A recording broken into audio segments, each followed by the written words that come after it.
সুপ্রিয় শিক্ষার্থী, আসসালামু আলাইকুম। আরিফস একাডেমির পক্ষ থেকে তোমাদেরকে জানাই শুভেচ্ছা। আশা করি তোমরা ভালো আছো এবং সুস্থ আছো। তো আজকে আমি তোমাদের গণিত বইয়ের পৃষ্ঠা নম্বর 117 এর যে কয়টি অঙ্ক আছে, ঠিক আছে, সবগুলো সমাধান করে দেব। এবং আজকের টপিক আমাদের নতুন, ঠিক আছে, কি দশমিক ভগ্নাংশের যোগ ও বিয়োগ। তো আজকের এই ক্লাসে আমরা শিখব যে দশমিক ভগ্নাংশের কিভাবে যোগ করতে হয় এবং কিভাবে বিয়োগ করতে হয়, ঠিক আছে। তা শুরু করার আগেই তোমাদের কাছে একটা ছোট্ট একটা রিকোয়েস্ট, তুমি যদি আমার চ্যানেলে নতুন হয়ে থাকো তাহলে অবশ্যই আমার চ্যানেলটি সাবস্ক্রাইব করে দাও, ঠিক আছে। তাহলে দেখো, প্রথমেই আমাদের বইয়ে 117 পৃষ্ঠার প্রথমেই, ঠিক আছে, একটি লিখিত অঙ্ক আছে, ঠিক আছে। এই লিখিত অঙ্কটা আগে সমাধান করব। তো এই লিখিত অঙ্কটা সমাধান করলেও আমরা যোগ বিয়োগ শিখে যাব, ঠিক আছে। তো দেখো, এখানে বলছে ক পাত্রে, ঠিক আছে, একটা পাত্র, ক পাত্রে 0.5 লিটার ও এবং খ পাত্রে 0.3 লিটার পানি রয়েছে। তাহলে একটা পাত্রে 0.5 লিটার, আরেকটি পাত্র খ এ 0.3 লিটার পানি রয়েছে, ঠিক আছে। তো বলছে পাত্র দুইটিতে মোট কত লিটার পানি আছে, মোট কত লিটার পানি আছে। তাহলে মোট মানে কি করতে হবে, অঙ্ক যোগ করতে হবে। যেহেতু এটা লিখিত অঙ্ক, তাই আমাদের এটা লিখে করতে হবে, তাই না। তাহলে আমরা লিখতে পারি যে ক পাত্রে, ঠিক আছে, লিখবো যে ক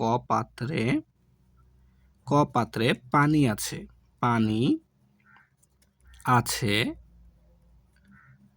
কত লিটার, 0.5 লিটার, 0.5 লিটার। এরপর আমাদের পাত্র খ, তাই না। তাহলে খ পাত্রে পানি আছে 0.3 লিটার। যেহেতু এটা অঙ্কটাতে মোট বলা হয়েছে, তার মানে আমাদেরকে যোগ করতে হবে, তাই না।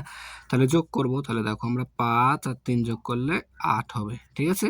এরপর 0 0 যোগ করলে 0 হবে, তাই না। তো এখানে দেখো এখন দশমিক আছে, তাহলে এটা তো যোগফলেও কি আমাদের দশমিক হবে।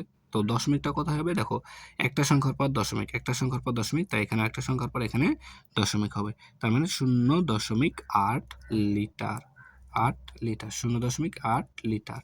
তাহলে আমরা লিখতে পারি যে পাত্র দুইটিতে মোট পানি আছে কি 0.8 লিটার, 0.8 লিটার। তো আমরা এটা উত্তর লিখে দেব, উত্তর 0.8 লিটার, ঠিক আছে না। তাহলে আশা করি তোমাদেরকে বোঝাতে পেরেছি এবং যোগটাও আশা করি তোমরা অলরেডি বুঝে গেছো, ঠিক আছে। তারপরেও আমরা এখন শিখবো, ঠিক আছে। দেখো, 1 নম্বরে আমাদের বলা আছে যে কি পাশাপাশি যোগ ও বিয়োগ করি, ঠিক আছে। এই ক্লাসেই আমরা যোগ এবং বিয়োগ দুইটাই শিখে যাব, ঠিক আছে। তাহলে দেখো, তো যেহেতু এটা পাশাপাশি করতে হবে, ঠিক আছে, তাহলে পাশাপাশি যোগ করার নিয়ম কি, যে এককের সাথে একক, দশকের সাথে দশক যোগ করতে হয়, তাই না। এককের সাথে একক যোগ করতে হয়, দশকের সাথে দশক যোগ করতে হয়। তো সেম নিয়মটাই আমরা ফলো করব, ঠিক আছে। তাহলে দেখো, এখানে একক আছে 5, এখানে আছে 2, তাহলে 5 আর 2 7, ঠিক আছে। এরপর দশকের ঘরে আছে দেখো 0 0, যোগ করলে শূন্যই হয়, ঠিক আছে। তারপর দেখো, এখন এই যেহেতু এখানে দশমিক আছে, দুইটাতে কি দশমিক আছে, তাই না। তো যোগফলেও দশমিক বসবে। তো দশমিকটা কোথায় বসাবো, দেখো, এখানে একটা সংখ্যার পর এখানে দশমিক আছে, এদিক থেকে সবসময় ডান দিক থেকে হিসাব করব, ঠিক আছে। ডান দিক থেকে কয় ঘর পর দশমিক, তো ডান দিক থেকে এক ঘর পর, দেখো এই যে এদিকে এক ঘর পর দশমিক, তাই এখানে আমরা এদিক থেকে এক ঘর পর দশমিকটা দিব, ঠিক আছে। এরপর দেখো 2 নাম্বার সেম, তাহলে 6 আর 3 যোগ করতে হবে, 6 আর 3 9, ঠিক আছে না। এরপর আছে 2 আর 0 যোগ করলে হবে 2, তাহলে এক ঘর পর দশমিক বসে যাবে, 2.9, তাই না। এরপর 3 নাম্বার দেখো, এখানে আছে 5 5 5 5 যোগ করলে 10, 10-এর 0 বসে, তাই না, হাতে থাকে 1, 0 আর 0 যোগ করলে 0 হয়, হাতের 1 এখানে আমাদের বসে যাবে। এখন দশমিক বসবে একটা সংখ্যা পর, তাহলে একটা সংখ্যার পর এখানে আমরা দশমিক বসাবো, অর্থাৎ 1.0, তাই না, 1.0। এরপর দেখো 4 নাম্বার, তো 4 নাম্বার 5 আর 7 যোগ করো, তাহলে 5 আর 7 যোগ করলে হয় 12, হাতে থাকে 1, 0 আর 1 যোগ করলে 1, আর হাতের 1-এ 2 বসে যাবে। তাহলে একটা সংখ্যার পর দশমিক, তাহলে এখানেও একটা সংখ্যার পর এখানে দশমিক বসবে, অর্থাৎ 2.2। এরপরে 5 নাম্বার দেখো, 9 আর 4, 9 আর 4 13, 13 3, হাতে থাকে 1, তাই না। তাহলে 1 দিয়ে দিলাম, তাহলে এখানে হচ্ছে 0 0 যোগ করলে 0 হয়, আর হাতের 1 এখানে বসে যাবে। একটা সংখ্যার পর দশমিক, তাহলে এদিক থেকে একটা সংখ্যার পর দশমিক, অর্থাৎ 1.3, ঠিক আছে। এরপর 6 নাম্বার দেখো, আমাদের আছে, আচ্ছা সরি, এখানে দেখো 5 নাম্বারটা সরি এখানে আমি চিহ্নটা খেয়াল করিনি। ঠিক আছে? এখানে আমাদের বিয়োগ আছে। তো এরকম ভুল করা যাবে না কিন্তু। ঠিক আছে? তো 5 নাম্বারটা আমাদের বিয়োগ আছে। আমি কি যোগ করে দিয়েছি, তাই না? তাহলে কি আর হয় বলো? চিহ্নটা আমাদেরকেই খেয়াল রাখতে হবে। ঠিক আছে? তাহলে দেখো এখানে আমাদের বিয়োগ আছে 0.9 বিয়োগ 0.4 ঠিক আছে? তাহলে দেখো বিয়োগ যেহেতু তাহলে আমরা এই বড়টা থেকে ছোটটা বাদ দিতে হবে, তাই না? তাহলে দেখো এককের ৯, ৯ থেকে ৪ বাদ দিলে ৫, ৯ থেকে ৪ বাদ দিলে ৫। ঠিক আছে? এরপর ০ থেকে ০ বাদ দিলে ০ই হয়। আর দশমিকটা একটা ঘর পর বসবে। তাহলে ০.৫ হবে উত্তর। ঠিক আছে? তো চিহ্নটা কি খেয়াল রাখতে হবে আমাদেরকে। হ্যাঁ? তাহলে এবার ৬ নাম্বার দেখো। তো ৬ নাম্বারও আমাদের কি বিয়োগ। তাহলে ১ম কি করতে হবে ৮ থেকে ৩ বাদ দাও। তাহলে ৮ থেকে ৩ বাদ দিলে হবে ৫। ৮ থেকে ৩ বাদ দিলে ৫। এরপর দেখো ২ থেকে ০ বাদ দিলে ২ হবে।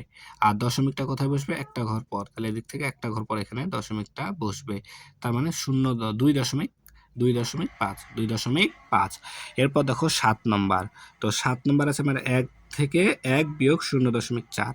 তো এটা একটু তোমাদেরকে বোঝাতে হবে। দেখো ভাইয়া, আমরা এই ১কে শোনো, এখানে একটা কথা হচ্ছে দশমিকের পর, ঠিক আছে? দশমিকের পরে শূন্যের কোনো দাম নাই। দশমিকের পরে শূন্যের কোনো দাম নাই। ঠিক আছে? তাই আমরা এই ১.০কে লিখতে সরি ১কে লিখতে পারি ১.০ ১কে লিখতে পারি ১.০ অর্থাৎ দশমিকের পর যেহেতু শূন্যের দাম নাই তাই লিখতে পারি। ঠিক আছে? আচ্ছা তাহলে ১কে লিখতে পারলাম ১.০ আর এখানে আছে ০.৪ ০.৪ তাহলে এটা আমাদের কি করতে হবে? বিয়োগ। তাহলে দেখো ০ থেকে ৪ বাদ দিতে হবে, বাদ যায়? যায় না। তাহলে ১০ থেকে ৪ বাদ দিলে ৬ হাতে থাকে ১ দিয়ে দিলাম ০কে, ০ হয়ে গেল ১ তাহলে ১ থেকে ১ বাদ দিলে ০ তাহলে একটার পর দশমিক, একটার পর এখানে দশমিক বসে যাবে। তার মানে ০.৬ ০.৬ ঠিক আছে? এরপর দেখো ৮ নাম্বার। তো ৮ নাম্বার আছে আমাদের ১.৫ বিয়োগ ০.৭ তাই না? তাহলে ৫ থেকে ৭ বাদ দিতে হবে। তাহলে ৫ থেকে ৭ বাদ যায় না। তাহলে ১৫, ১৫ থেকে ৭ বাদ দিলে ৮ হাতে থাকে ১ আর ১ দিয়ে দিলাম ০কে, ০ হয়ে গেল ১ তাহলে ১ থেকে ১ বাদ দিলে ০ ১ থেকে ১ বাদ দিলে ০ এখন দশমিকটা কোথায় বসাবো? একটার পর দশমিক। তার মানে একটার পর এখানে দশমিক অর্থাৎ ০.৮ একেবারে সহজ, একেবারেই সহজ একটা অধ্যায়। ঠিক আছে? তাহলে আশা করি তোমাদেরকে আমি বুঝাতে পেরেছি। ঠিক আছে? তাহলে আজকে এই পর্যন্তই। ভিডিওটি ভালো লাগলে অবশ্যই লাইক, কমেন্ট, শেয়ার করতে ভুলবে না এবং পরবর্তী ভিডিও সবার আগে পেতে আমাদের চ্যানেলটি সাবস্ক্রাইব করে রাখো। আল্লাহ হাফেজ। আসসালামু আলাইকুম ওয়া রাহমাতুল্লাহ।